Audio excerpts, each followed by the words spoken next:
We're going to kick it out now to discuss what this all means when it comes to foreign exchange strategy. Mitul Kotecha is with me now. He's head of Forex at Forex Strategy at Credit Agricole. Mitul, great to see you. Let's chat a little bit about what this meant. It didn't really seem to play out for any length of time on the dollar.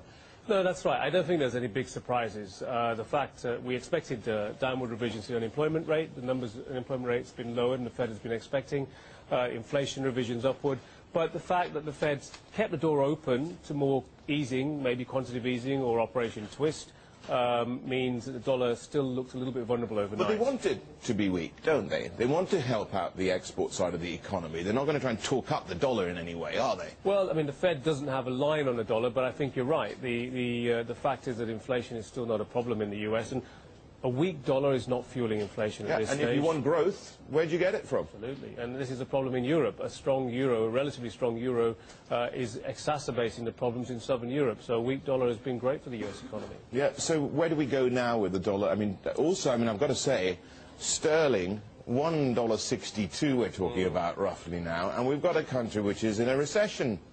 Well, yeah, that's right. I think, firstly, with the dollar, I still think the dollar will bounce back in You ever just want to hit your head against the wall, go, why are the markets behaving like this? Well, I mean, I think with sterling, it was interesting. You said the fact that yesterday it dropped very sharply after the GDP numbers. We had some very good consumer confidence numbers overnight, which helped it to bounce back. But the market's still quite bullish on sterling. I think the fact is that we see the GDP seen as backward-looking, and the reality is there's some hope or expectation that the aggressive action that the Bank of England has helped to instill some recovery in the UK economy, and that's, pushing back expectations of QE and helping sterling. I still think it may have gone a long way, especially against the euro. Euro-sterling, ultimately, I expect euro-sterling to go down, but I think we've got a long way in a short period of time. So I'm a bit cautious now of how far sterling can run. 81 pence, roughly, at thereabouts. Absolutely, so very close to the 81 level, and I think that's probably the limits of the move for now. But you're right, sometimes markets react in ways that are very, very unexpected, and I think that's certainly the case for sterling at the moment. OK, but then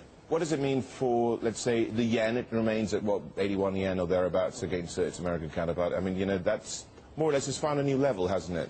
That's right. There was some hope or expectation that, the move up to 84 that we saw in March would be sustained. But the reality is that as US bond yields pulled back, dollar yen pulled back as well. And I think the problem is now that you really do need to see a very sharp increase in US growth expectations, and in turn a sharp rally not rally, but a lot of pressure on US treasuries, yields going higher in the US, which would help the dollar against the yen, and that just isn't happening at this stage. So I think we're going to stay around this 81 level, perhaps even dip lower. I think we could go that to 80. But Mitul, what about another round of stimulus there in Japan as well? And we could get that on Friday.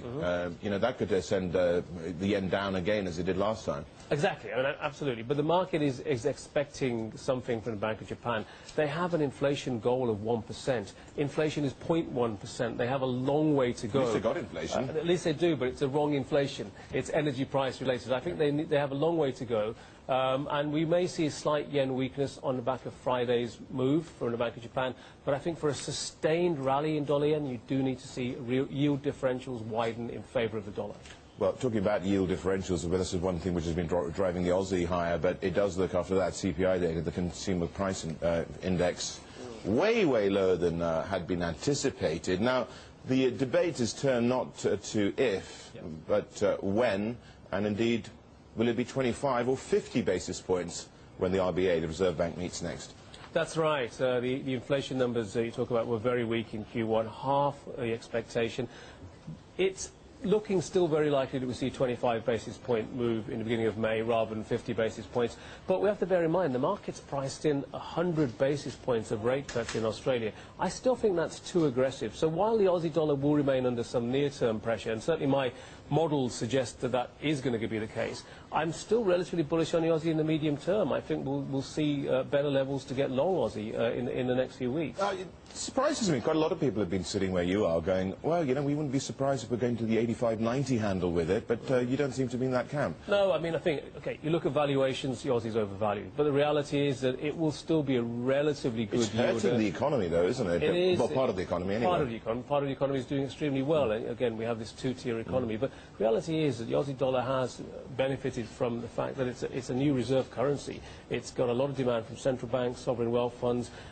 Fundamentals, as you say, depending on which part of the economy you look at, won't have a big impact. I still think it will offer decent yield. I think the market's too dovish on rates. So there's plenty of reasons to buy the Aussie in the medium term. Mitul, favourite trade at the moment, which is going to make people have money? Well, I think short term, probably still sterling Aussie. I like that trade going up. I've had that on for a while. Cross? Not many people talk about it. Yeah, I mean, the other cross that we've got on Asian currencies is we just put on a long Philippine peso, short Korean won trade. So I like playing relative value at the moment rather than... Sorry, what was the sterling call again? It was what? Long sterling, short Aussie dollar. Okay. Short term trade. Short term, right. Thank you very much. Mitul Kotecha there from Credit Agricole.